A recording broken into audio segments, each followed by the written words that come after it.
just because they have dry mouth. I think patients see it more as like it's an inconvenience or it's a discomfort.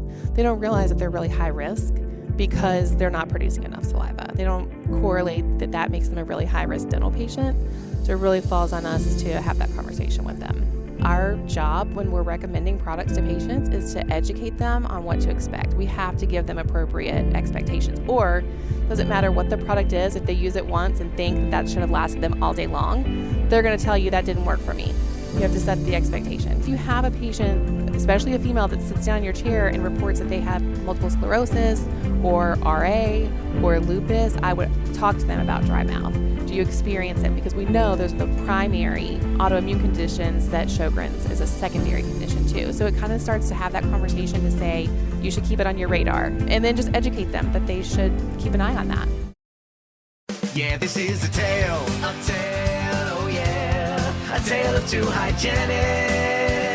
So there might be only one, bringing the best of dental knowledge, and we do it all with ease. We cover oral health and screening, and preventing gum disease. We're gonna do a lot of learning, and have a little bit of fun working at the dentist.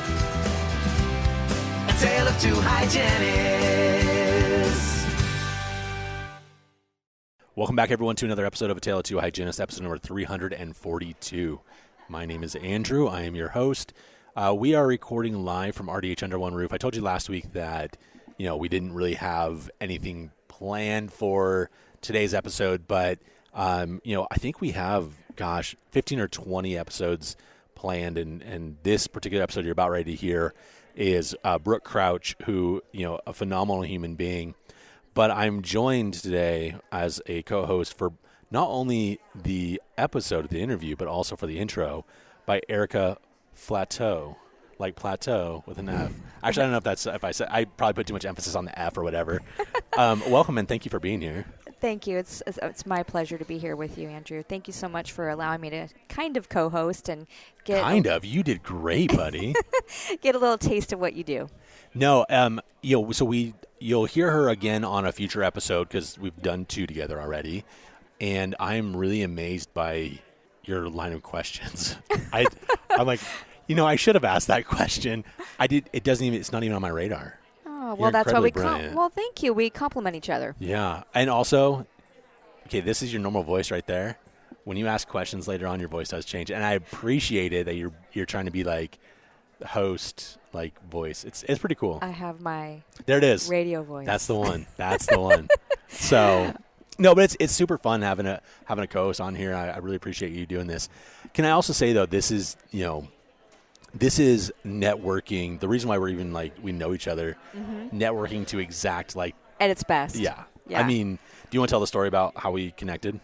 Well, I'm extremely interested in learning more about doing something outside of my clinical setting that I've just become, of course, very practiced at, and I have a lot of information to share, and I don't really know exactly where that path is going to take me, but I have been extremely interested in the idea of podcasting, and Andrew is a friend of mine, and she and I met when I was sterilizing instruments and putting the golf clubs in the doctor's trunk, and she was the hygienist, and I looked up to her, and actually I looked at her and thought she was just sitting there all day moving those instruments around, and it wasn't very hard work at all. Yeah. And I was doing all the hard work. And no, she was a great friend, and we've remained friends all these years, and I've been practicing 20 years, so you can see how long that's been. And she and Andrew have been doing some board examining up in Washington State together, and my name came up, and she thought, Eric would really love to come down and see what you do and follow you around and maybe, learn a thing or two about life outside of the dental hygiene chair. And I had no idea that I was going to get invited to co-host. So that's been really fun. I mean, I would love to say this is the whole plan. I secretly had a great plan for you, but this is, for you and then also people that are listening, we're at RDH Under One Roof, one of the best networking conferences that exists.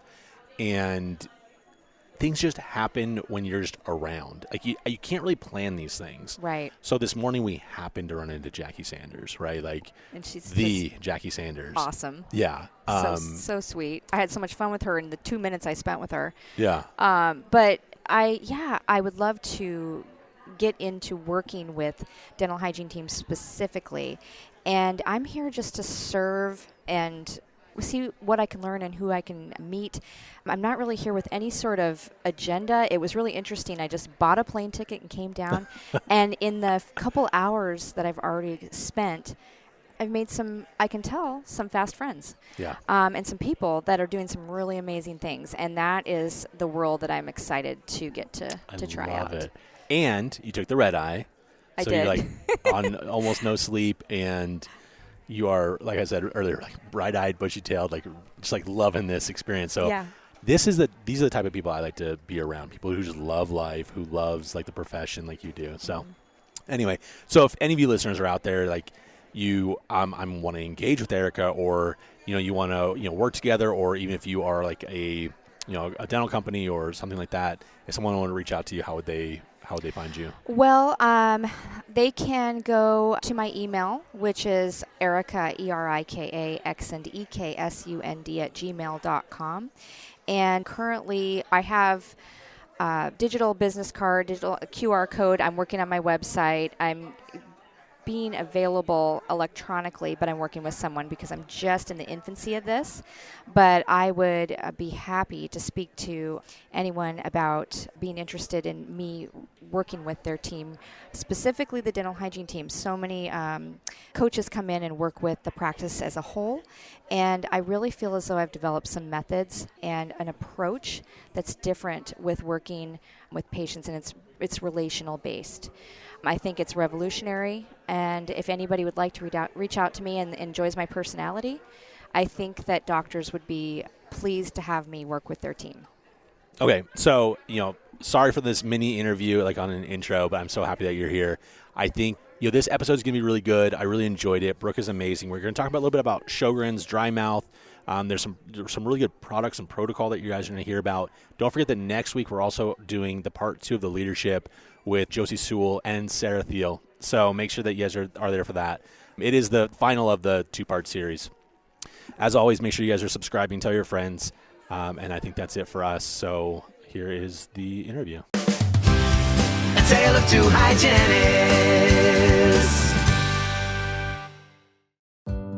Hey friends, quick pause in the show to remind you about the CE offered for several of our episodes. All you have to do is click into the show notes and follow the link to the CE Zoom website. Answer a few of those questions about the episode correctly, and you'll be rewarded the appropriate amount of CEUs. This wouldn't be possible without a partnership with our friends at TempStars. TempStars is more than just a temp and a placement service. They are clinician-led and education-focused and strive to perfectly match individuals and dental offices. Learn more about tempstars.com or go back and listen to some of their tip episodes. They are absolutely worth the listen. And now, back to the show.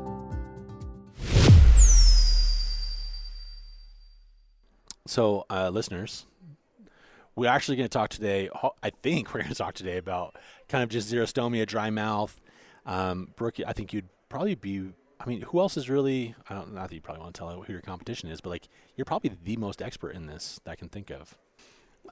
Yeah, there's a lot of people talk about dry mouth and different things. I think it just sets me apart in a different way because I have Sjogrens. Mm-hmm. So usually I'm bringing my patient perspective just as much as I am my professional and clinical perspective, but it'd bring a patient perspective as well. For those of us who have forgotten from school what Sjogrens was, do you mind giving us a rundown? Also, how to spell it? Because that's always something. Is there an apostrophe in there or a dash or that is right. A hyphen or something? That is right. So it's SJOGREN''S, and it's Sjogrens. You guys would be surprised many people can't pronounce it. Yeah. But yeah, so it is an autoimmune disorder. So it attacks any of your moisture producing glands. So, anything like that. So dry mouth, dry eye, it also can even cause like drying of your like respiratory. So you also like a lot of acid reflux, things like that, just because of the lack of any kind of moisture there. So it's much more than like just dry eye or dry mouth. And of course, with being an autoimmune disorder, you're at a higher risk for other autoimmune disorders. So most people that get diagnosed with Sjogren's, it's either primary or secondary. It's not usually primary. It's usually secondary to something else. But for me, it's primary. So we think, I mean, we did a bazillion labs and 1,000 tests after I was diagnosed, but it's primary, and primary Sjogren's is more destructive. So it's a lot. You have to see a rheumatologist every 6 months. You're at a higher risk for lymphoma. So they're constantly running labs to check for that.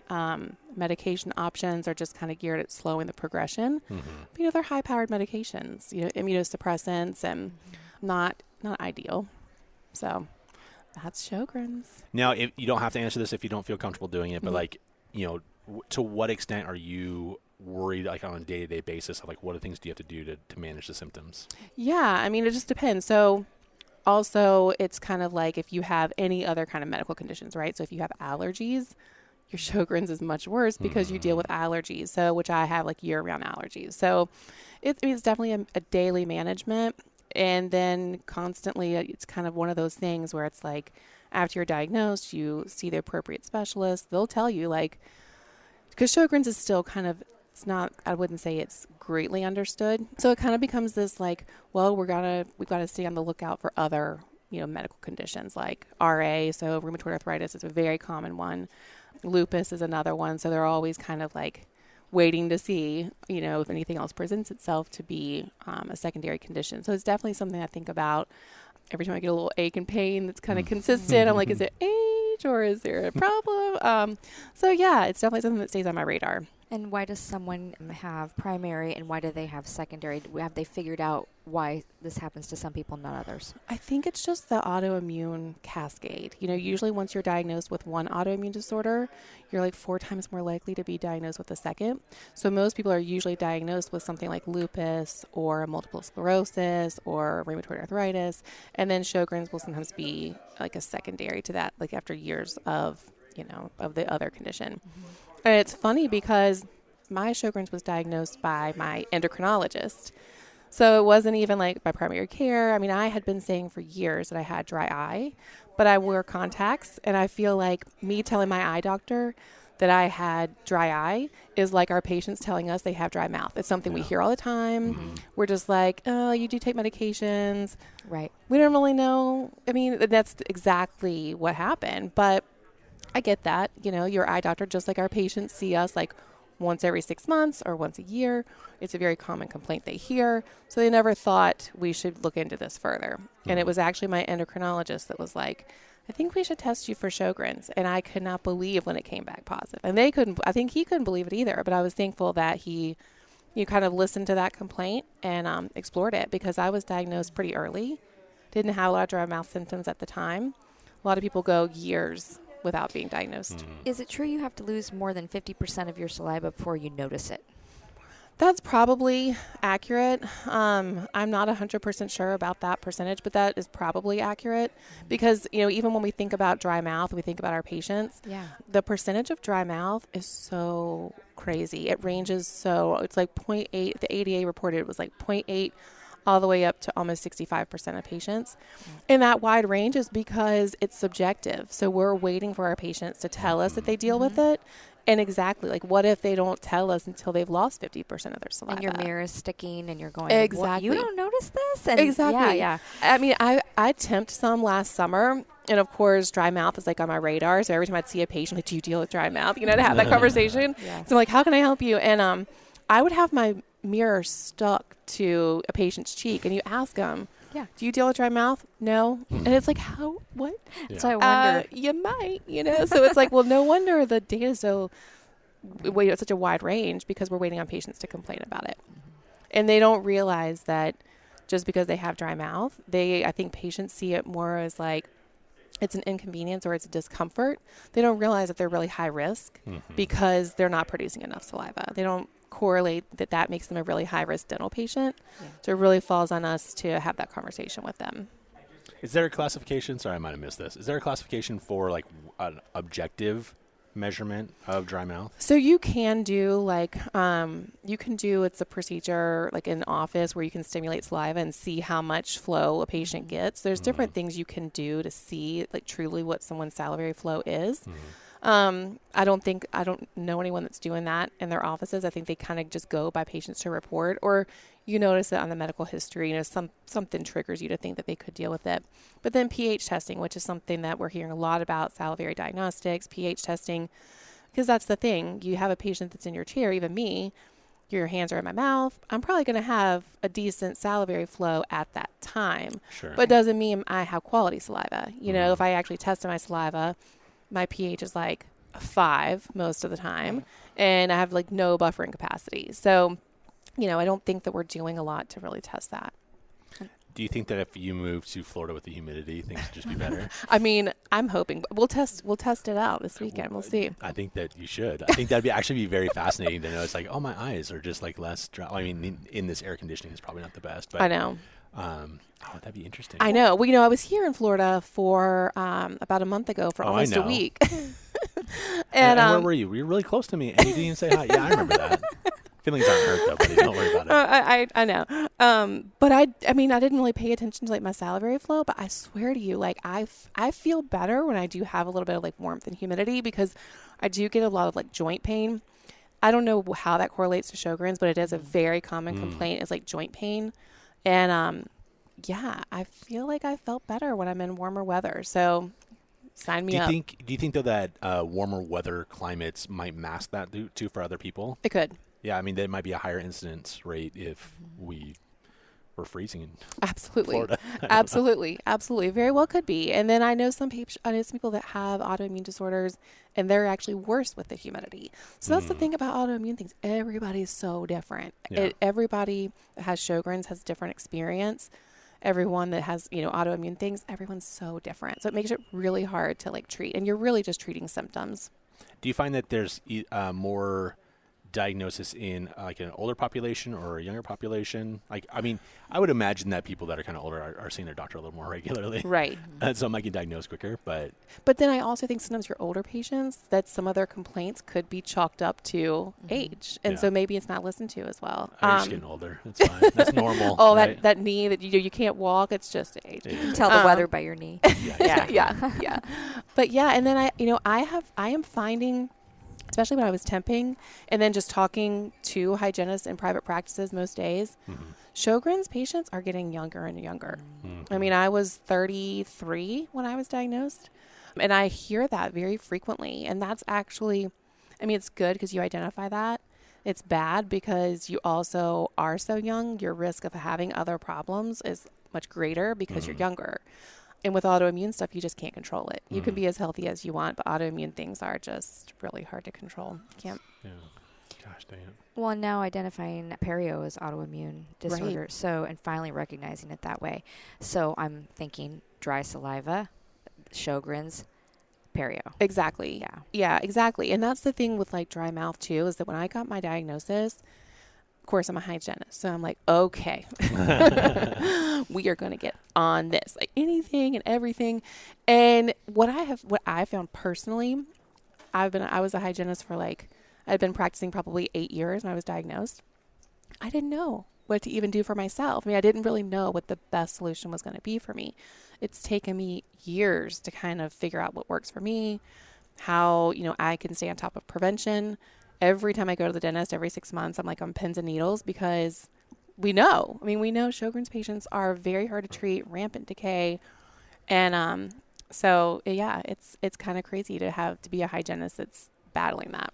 Gosh, that's probably more like anxiety driven than for me. Because we know. Yes, like, oh my it gosh, is. It's coming. When's that fucking gonna drop? Exactly. And every time, I'm sure I drive my dental office crazy because I'll see like one area. I'm like, that looks like it's trying to demineralize. Do you see that? Do you see right there? They're like, it's fine. I'm like, but are you sure? Because I feel like we should be doing something about it. Let's get the last radiographs and just compare. I need to come see you every 3 months. Yeah. But you're going to have an altered response to bacteria.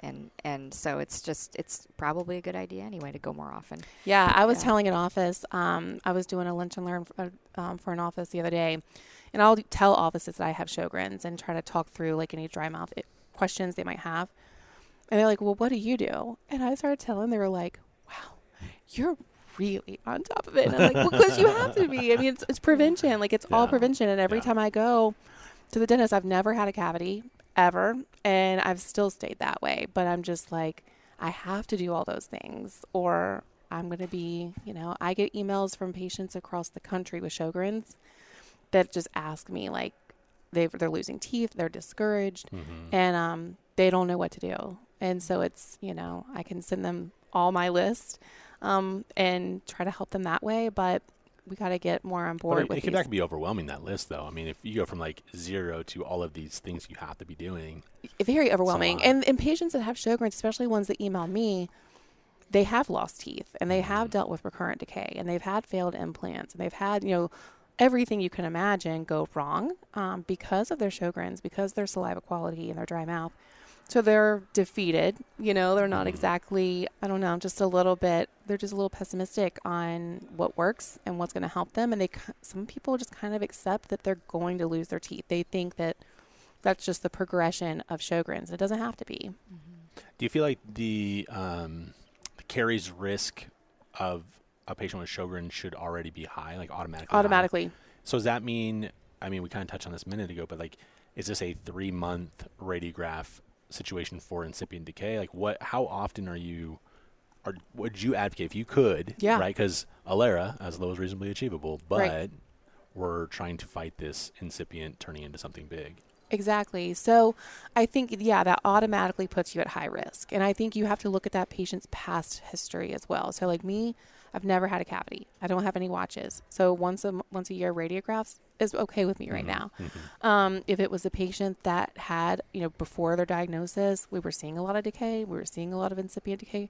Yeah. I think giving them the option to do radiographs more frequently and educating them on why you want to do that. Absolutely. I think if we've got them on the appropriate preventive, regimen, we might not need to do that, but it's just about having that good regimen, offering them a fluoride varnish treatment. I give myself a fluoride varnish treatment every 3 months because I'm high risk. So I think there's other interventions we can do on a more frequent basis, getting a cleaning every 3 months, and maybe you could stay on that once a year radiograph.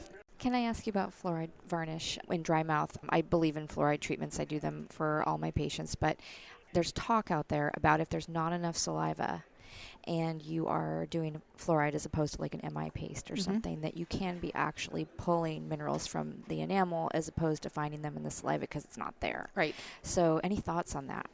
Well, you're definitely right. And someone that's got poor quality saliva, the minerals are not going to be there.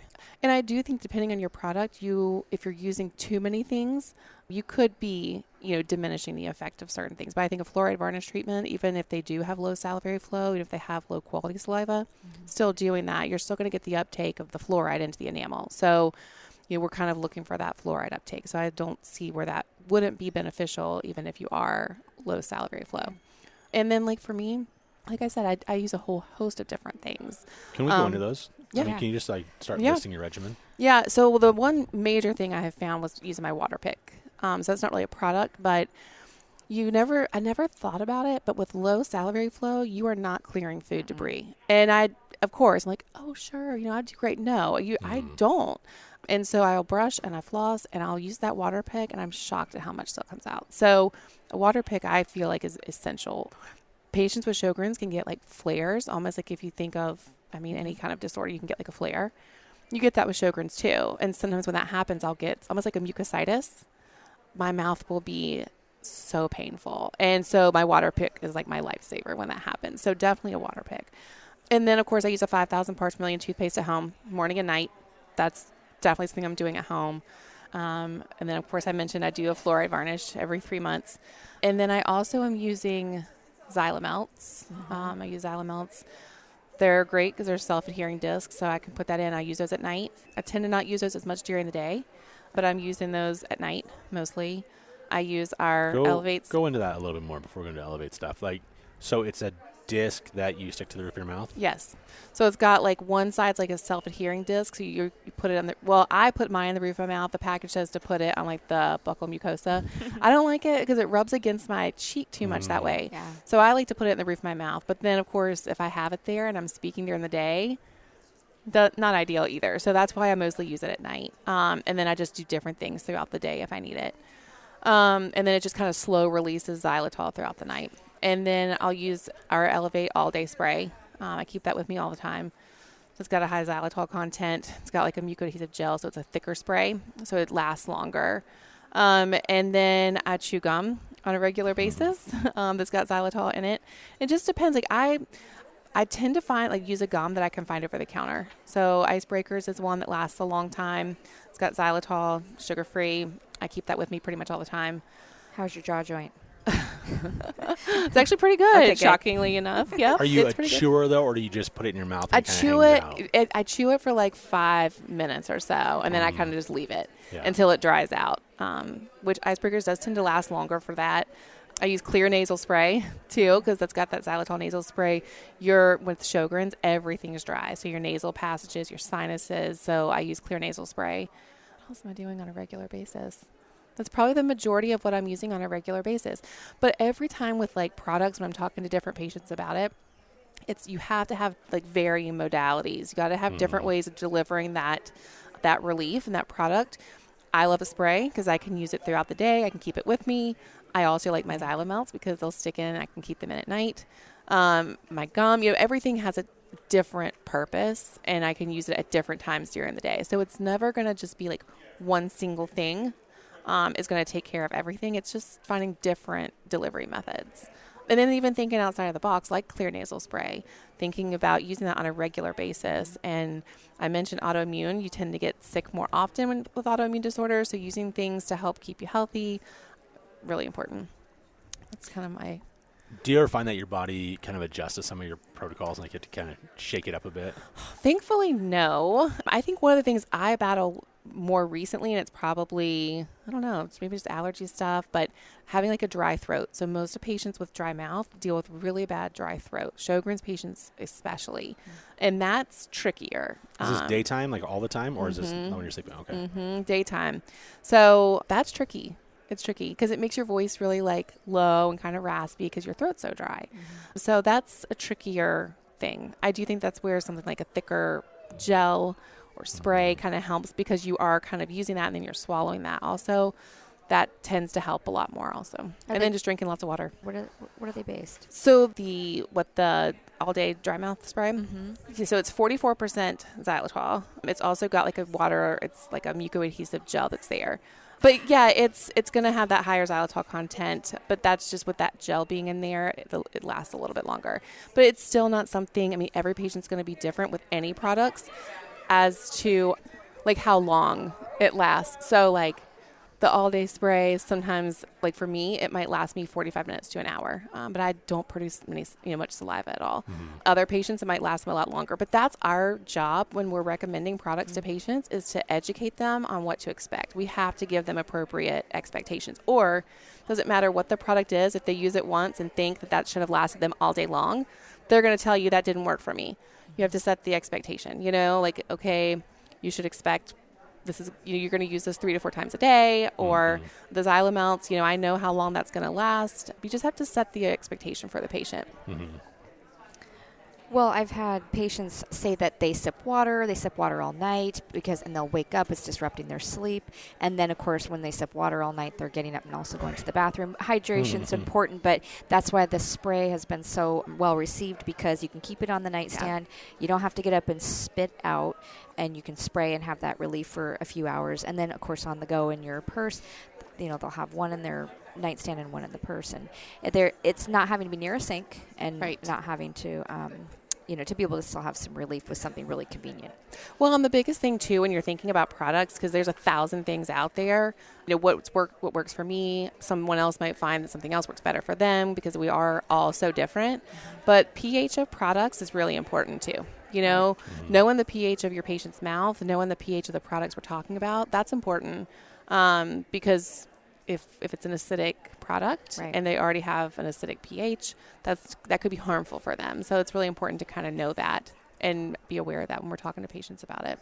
I would assume that there's like a national Sjogren's association or a group or something There like that. is. There's the National Sjogren's Foundation. Do they work with like dental specifically? Do they have like a resource guide there also, or no?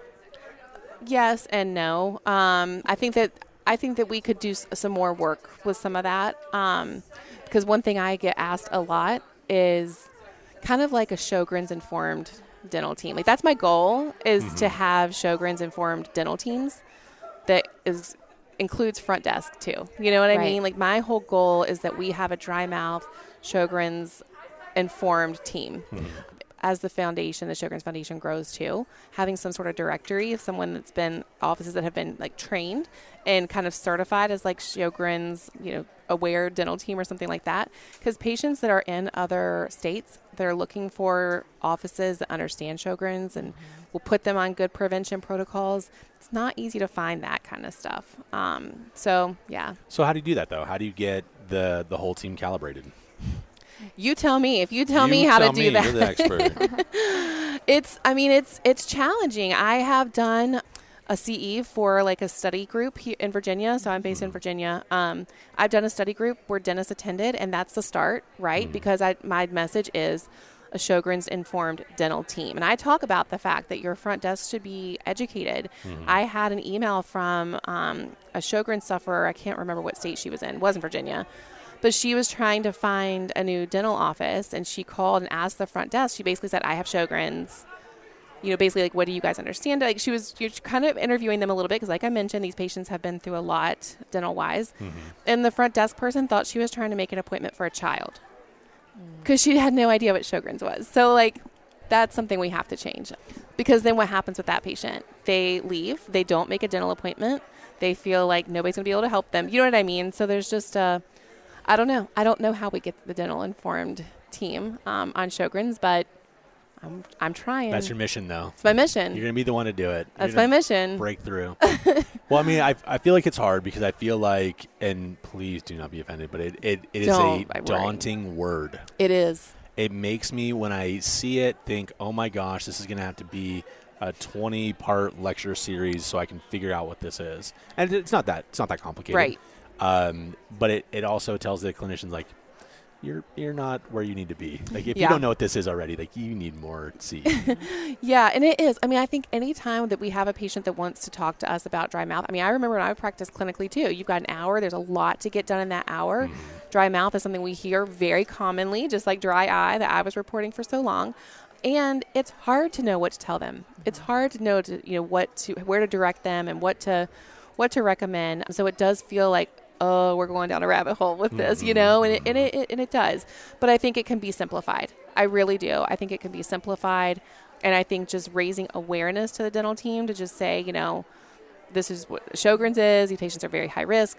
You might want to consider different protocols. Like it can be simplified. Sure. It really can be. Sure. And I think it can even make the conversation about dry mouth easier and faster with patients. Yeah. Well, and we can't diagnose Sjogren's, but we can recognize dental evidence. And so just like with sleep disturbances, we recommend they go and speak to their doctor. And I think that they will because with apnea, they are going and getting those sleep studies done.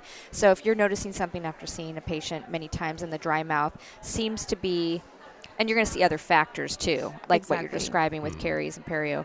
It seems like that would be something that people would go and speak to their physician and say, my dental hygienist mentioned this and thought you could check it out, because they may not. They may not be realizing it. Well, and the thing is too, is like if you're doing a medical history and like females are, I want to say, don't quote me, I can't remember off the top of my head, but I want to say 10 times. Don't quote you on this international podcast. Don't quote me on this, but I want to say females are like 10 times more likely to have Sjogren's. It's something astronomical. I mean, women are your highest Sjogren's patients. But if you have a patient, especially a female, that sits down in your chair and reports that they have multiple sclerosis or RA or lupus, I would talk to them about dry mouth. Do you experience it? Because we know those are the primary autoimmune conditions, that Sjogren's is a secondary condition too. So it kind of starts to have that conversation to say, hey, I don't know if you're aware of this. And we can easily have that conversation while we're cleaning. We're notorious for talking while we're cleaning, right? So like we can easily be saying like, I know you've got this. Do you see a rheumatologist for that? Has he ever talked to you about Sjogren's? Do you deal with dry mouth at all? You should keep it on your radar. And then just educate them that they should keep an eye on that. But I feel like it's in and out of this loudness thing, so we should probably wrap up. Yep. You've written a lot. You've done a lot with raising awareness. If someone wanted to check out some of your work, or if they wanted to reach out to you, how can they contact you? Sure. So you can contact me. The best email address for me is Brooke Crouch Dental Consulting @gmail.com. And also, I've got some articles on RDH Magazine, so you can always just search for RDH Magazine. And just reach out to me anytime. I always love connecting with hygienists that are trying to find protocols or different recommendations or understand dry mouth better. It doesn't have to be Sjogrens, but just how to understand that better and how to help their patients. So email me anytime. Are you open to speaking at groups and stuff too? Or Yes, not? Okay. Definitely. Absolutely. I mean, that's the goal, right? That's how we are going to find teams that are, changing and implementing new procedures and protocols. So absolutely, always open to speaking to groups. Make sure you guys all reach out. Yep. All right. Thank you so much, Thank buddy. you, guys. Yeah, this is a tale, oh yeah, a tale of two hygienists.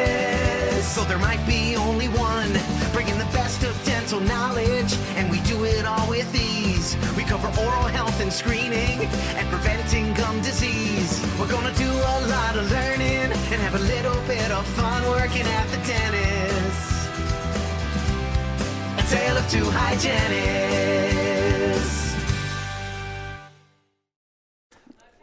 Spirit Airlines. Do you not remember I don't this? remember this. Oh, get out. No, I mean, well, here's the thing. I hate Spirit Airlines. Well, that's what we were talking about. Never And used them. Frontier. But anyways, remind me of this conversation. It was you, me, Michelle, and Melissa. We did that podcast for Yep. Sjogren. And Yep. somehow we got talking about airlines. And Michelle was talking about how you always get the upgrade all and the how time. obnoxious it is. Super obnoxious. And then somehow we ended up talking about how awful Spirit was. True. I mean, it really got I don't think like they have upgrades on Spirit. they do not. And You can use the bathroom maybe. that's basically Pay more what, for the bathroom. You get water. So we went down this rabbit hole about it. And so when I was getting ready to come here, I flew American, and I was like, oh, I hope it goes well. But it reminded me of last year's podcast. Hold on. Did American remind you of Spirit? Because American's pretty terrible, too, if we're going to be honest about this. That's why it reminded me. I took Alaska. It was awesome. So Alaska's all right. Can I tell you, I've also had bad experiences on Alaska, and everyone from the Pacific Northwest loves it and is Love like Alaska. super like loyal. Their prices are more expensive than other people. It's hard to get an upgrade because everybody freaking flies from there. And I've had really the flight attendant grabbed someone's like overhead duffel or whatever and just like threw it at the passenger and like, this goes under your seat. And that was as we were going to Under One Roof. Wow. And then it's like I haven't had that experience. problem upon problem upon problem with Alaska. Wow. That's the thing about airlines though, just in general. I feel like if you fly quite a bit, you end up picking the one that does you the least harm. Sure. Everyone's going to screw you over eventually at some point, right? Right. Well, I'm flying Can American. you tell Mr. Rondon to be quiet? I'm flying to Phoenix from here for something else, and I'm on American. So hopefully. Okay. Well, it was for the most part fine too, but